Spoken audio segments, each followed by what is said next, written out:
Bahas potensi cuaca buruk pada libur tahun baru kita bahas bersama Deputi Bidang Meteorologi BMKG, Guswanto. Pak Guswanto, selamat petang. Selamat petang, Cindy. Pak Guswanto, siklon tropis Hailey kan sudah dipastikan bergeraknya semakin mendekati Australia atau menjauh di Indonesia. Tapi seberapa berpengaruh posisi siklon Hailey ini terhadap cuaca di Indonesia menjelang tahun baru? Baik, Cindy. Jadi berdasarkan pantauan BMKG, siklon tropis Hailey ini berkembang cukup pesat ya, dan dia memang menjauhi wilayah Indonesia menuju Australia. Jadi dampak yang tidak langsung dimunculkan itu adalah hujan dengan intensitas sedang hingga lebat, yaitu di Nusa Tenggara Timur. Kemudian angin kencang juga ada, masih terembas itu di Nusa Tenggara Barat dan Nusa Tenggara Timur. Sedangkan gelombang laut juga masih dia itu 1,25 sampai 2,5 meter itu terjadi di perairan selatan Yogyakarta hingga Jawa Timur, perairan selatan Pulau Bali hingga Pulau Timur, Samudra Hindia Selatan di Yogyakarta hingga NTT. Kemudian kita juga melihat ada Selat Bali, Lombok, Selat Alas bagian selatan dan Laut Sawu ya. Kemudian saya juga melihat Cindy, tidak hanya tropical cyclone Hailey, tapi ada muncul baru bibit siklon tropis 90S yang posisinya itu kurang lebih ada di sekitar sebelah barat daya Lampung di dalam wilayah tanggung jawab Tropical Cyclone Warning Center Jakarta. Jadi ini masuk wilayah area of responsibility daripada Jakarta Tropical Cyclone Warning Center.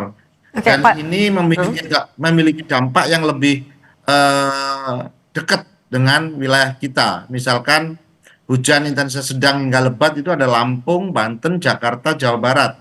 Sedangkan gelombang tinggi sampai 1,25 sampai 2,5 meter ini Samudra Hindia Barat Bengkulu, Samudra Hindia Selatan Banten hingga Jawa Tengah ya.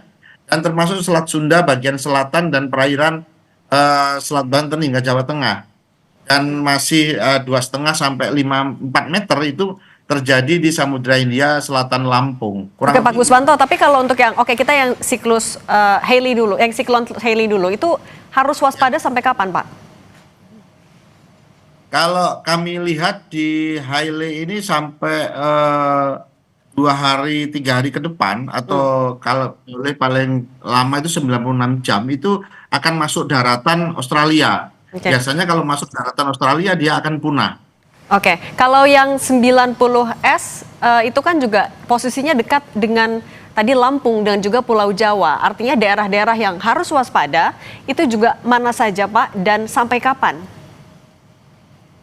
Baik, kalau kita lihat untuk daerah yang terpengaruh bibit siklon tropis 90S, 90S ini kita identifikasi kemarin tanggal 29 Desember jam 13 ya. Dan sekarang berada posisinya di sebelah barat daya Lampung di dalam wilayah tanggung jawab Tropical Cyclone Jakarta ya. Ini di posisi di laut di Samudra Hindia. Dan ini kalau kita lihat sampai kapan dampaknya tadi sudah saya sebutkan, yaitu intensitas sedang hingga lebat yang angin kencang itu ada di Lampung, Banten, DKI Jakarta dan Jawa Barat. Sedangkan gelombang tinggi 1,25 sampai 2,5 itu terjadi di Samudra Hindia Barat, Lampung, Bengkulu, kemudian juga kita Selat Sunda bagian selatan, perairan selatan Banten hingga Jawa Tengah. Dan kami melihat juga gelombang yang lebih tinggi ya 2,5 sampai 4 meter itu ada Samudra Hindia Selatan Lampung, tapi agak lebih barat daya lagi dari posisinya. Nah, ini masih kita prediksi dalam 72 jam ke depan itu dalam posisi rendah hingga sedang untuk menjadi siklon tropis. Oke, artinya itu adalah wilayah-wilayah yang harus waspada potensi cuaca buruk ketika menjelang tahun baru, betul ya Pak Guswanto? Ya, Oke. ya betul. Pak, kalau gitu Itu juga apa himbauan dari satu. BMKG, Pak? Oke, baik. Kalau himbauan dari kami dari BMKG, yang pertama yaitu masyarakat tetap tenang dan waspada terhadap potensi cuaca ekstrim akibat fenomena yang tadi, baik siklon tropis, baik monsun Asia, baik adanya konvergensi dan lain sebagainya, itu masyarakat tetap harus lebih aware bahwa bencana hidrometeorologi basah berupa banjir, banjir bandang itu kemungkinan bisa terjadi akibat fenomena cuaca ekstrim yang tadi.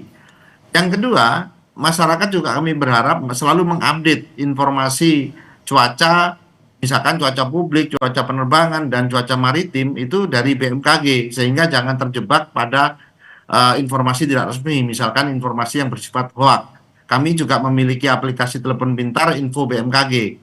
Kami juga menghimbau kepada masyarakat agar lebih mengenali lingkungan dan potensi bencana di lingkungan tempat tinggalnya. Karena salah satu upaya mitigasi yang sesungguhnya itu adalah dengan memahami cuaca dan lingkungan tempat kita tinggal, sehingga dapat mengurangi dampak daripada timbulkan akibat bencana hidrometeorologi basah. Dan yang terakhir adalah kami berharap masyarakat meningkatkan koordinasinya dengan swasta maupun pemerintah terhadap bagaimana kita untuk menghadapi puncak musim hujan yang kemungkinan dapat menimbulkan bencana hidrometeorologi basah ini. Jadi tingkat kecepatan koordinasi, tingkat daripada awareness itu kita tingkatkan. Ya. Oke, berarti tadi di wilayah Lampung, sebagian wilayah barat Pulau Jawa, Selat Bali, dan Nusa Tenggara itu juga masih harus waspada menjelang tahun baru. Terima kasih Pak Guswanto sudah berbagi bersama kami. Sehat selalu Pak.